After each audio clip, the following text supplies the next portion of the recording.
finally, I'm gonna do my second part of my things to ask recruiters.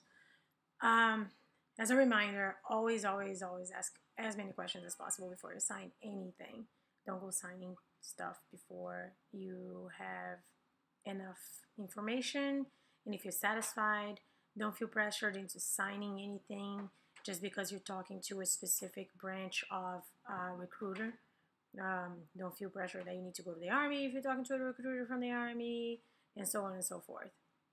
So in the part one video, we talked about stations, where you're going to be stationed, the jobs and stuff like that. This one, I wanted to see if we can talk about the BAH, GI Bill, and bonuses. I'm going to start with the bonuses. Bonuses, some careers, because they need more people than others, they will provide bonuses for those careers. So always make sure to ask which career fields that they have bonuses at that moment, because maybe one career that you don't want to go to, but whatever you are waiting for is not available yet. So maybe you'll be able to get some bonuses on the other career field for a little while. That kind of happened to me when I wanted to go to evacuation. They didn't take me at the time.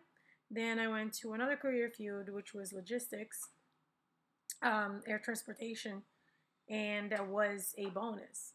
So whatever parts of the bonus that I got during the time that I was in that career field, I get to keep. But then I cross-trained, I lost the rest of the bonus, but I got something.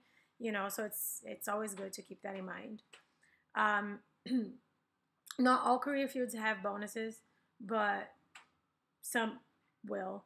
And also when you're re-enlisting, also ask, if you're re-enlisting, ask your people if that career field that you're re-enlisting into now has a bonus, or, and stuff like that. But if you're re-enlisting, you kind of already will know about the bonuses and stuff. GI Bill. If you are a reservist, you will have the GI Bill, Montgomery GI Bill. I don't have any training on the GI Bill, and I may be wrong with information because things change. But as far as I know, the GI Bill is a amount of money that you get, right, that it will go towards their schooling. As per my understanding, and please, again, always talk to your recruiter. Per my understanding, the GI Bill post 9/11 is a percentage GI Bill, and that one you automatically get it as active duty member, and then you start at a certain percentage. I think it's 30%, and then after your 4 years in active duty, you have 100%. Now, for reservists, we start with the Montgomery, and the Montgomery is set for a certain amount of money. So if I'm not mistaken, I think it's $46,000. Again, do not quote what I'm saying because things change, or maybe I might not have the current, amounts. But you can check in the VA website, and you can check with your recruiter how much is the Montgomery GI Bill. But I'm just gonna start working with this number, 46,000, whatever. So that money goes towards your education. You can do however you want with that. The money, as per my understanding, goes to you, and then you pay for the tuition. It doesn't go straight to the school.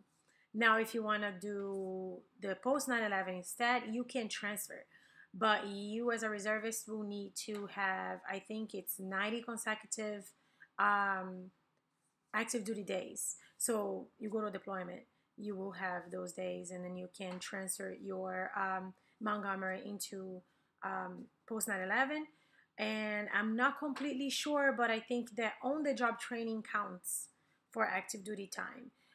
The schooling that you do after boot camp does not count. So you need to be on-the-job training for at least 90 days. And most career fields in the Air Force do have more than 90 days in active duty for on-the-job training. So chances are that you will be able. Just make sure to ask your recruiter how long is the on-the-job training or the seasoning training of your career field if you are interested in going to the post 9/11 GI Bill. Sorry, it was my email that just dang.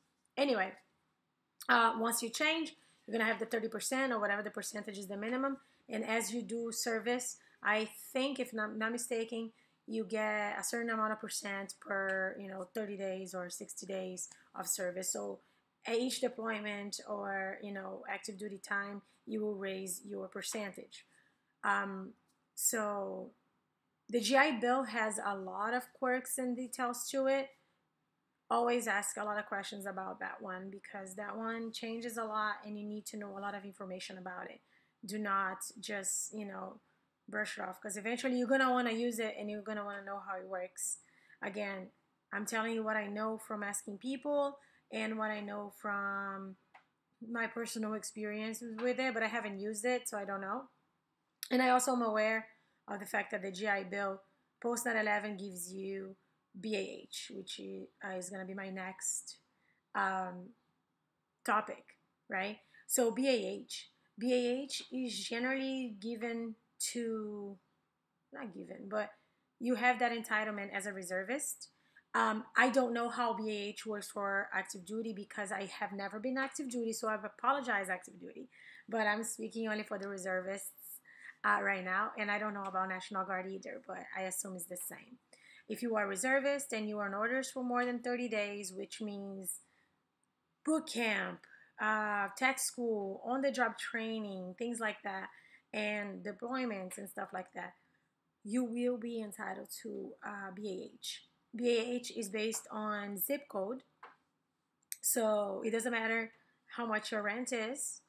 Your BAH is going to be paid depending on your zip code. So you can always research online, your neighborhood and what's the BAH value for the neighborhood. So then you can make sure that you don't get a super expensive apartment that your BAH won't be able to cover. And again, if you're using the GI Bill post 9/11, you're also going to get a BAH, so you don't have to work while you're in school. And that's why a lot of people want to use the post 9/11, because then they just can concentrate in their studies and not worry about anything while in school. The BAH is a great benefit when you are on active duty orders, because you don't lose your home while you are away, because the ranking payment is not super high in the beginning, so you need the help. So if you live by yourself, if you rent a room somewhere and whatnot, and you are thinking about enlisting, make sure that you have a proof of address to give it to your recruiter so you can get that BAH. This is gonna be a short video. I mean, 7-8 minutes right now, but it's basically all that I needed to talk about. And I need to tell you guys again, do not sign anything until you're completely sure of what you want to do. Make sure that you ask all the questions, and don't hesitate on asking me or asking your recruiter or calling the VA for certain things, because you need to know everything you need to know before you sign a contract.